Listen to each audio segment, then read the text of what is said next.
I sat down with Lone Road iRacers podcast to discuss the latest additions to DRE 23.1. And here's what we talked about. I've completely overhauled fuel calculations.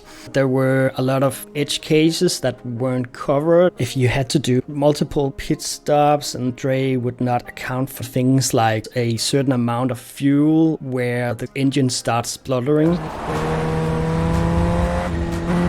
That wasn't being taken into account. Your fuel tank size is not what you see in iRacing, is less than that. Things like that is now included.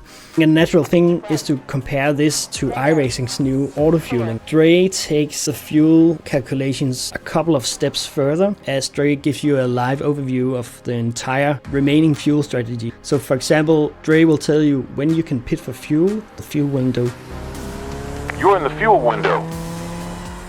And this window reflects the very earliest point in the session where you can fill what's needed to complete the session. So it takes into account if you have to do like 24-hour race, it has the data and the information to actually provide you right now when can you actually pit to get to the end of the race in 23 hours.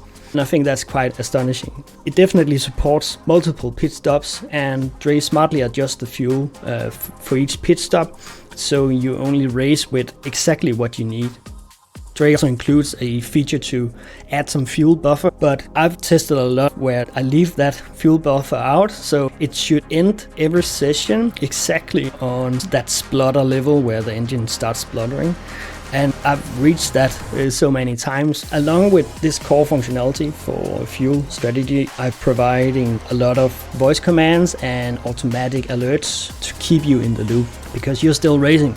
You're focused on driving on the track. One nice thing about the new version 23.1 is that you can override the auto-fueling going on. Within 10 laps of you having to come in, it will set the fuel that you need for the next stop. Auto fuel engaged, adding 6.4. But you can override that and say, nah, I actually want 2 more liters. Set fuel to 10. Setting fuel to 10 liters. Auto fuel override. DRE will acknowledge this and stay off the controls for that until the next stint again. This is just one way of saying that I've put a lot of effort into making a lot of quality of life features. This makes DRE a more seamless assist for fueling than the basic iRacing auto fueling. You mentioned endurance and the fuel. A lot of the 24-hour, 12-hour endurance races, you've got multiple drivers, and we all drive a little bit differently. So when that driver change happens, how does DRE cope with that difference in fuel usage per driver? Can it accommodate that as well? Let's line up what will happen if you are not using DRE. When you step out of the car, you're in the dark.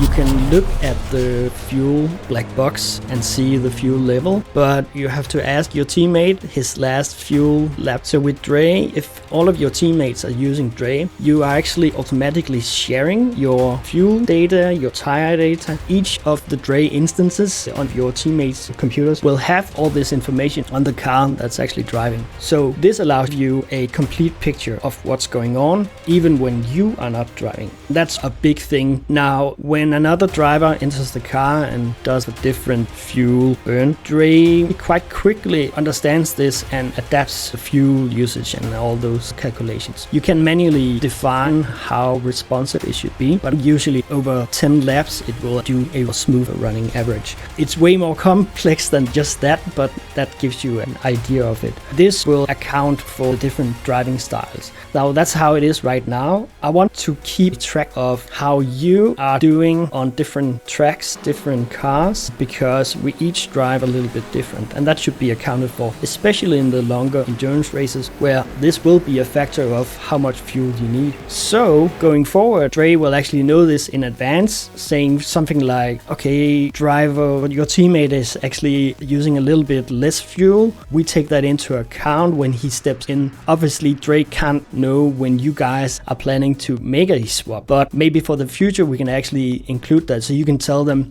hey, we expect to make a driver swap on lap 94. Unboxing. Copy.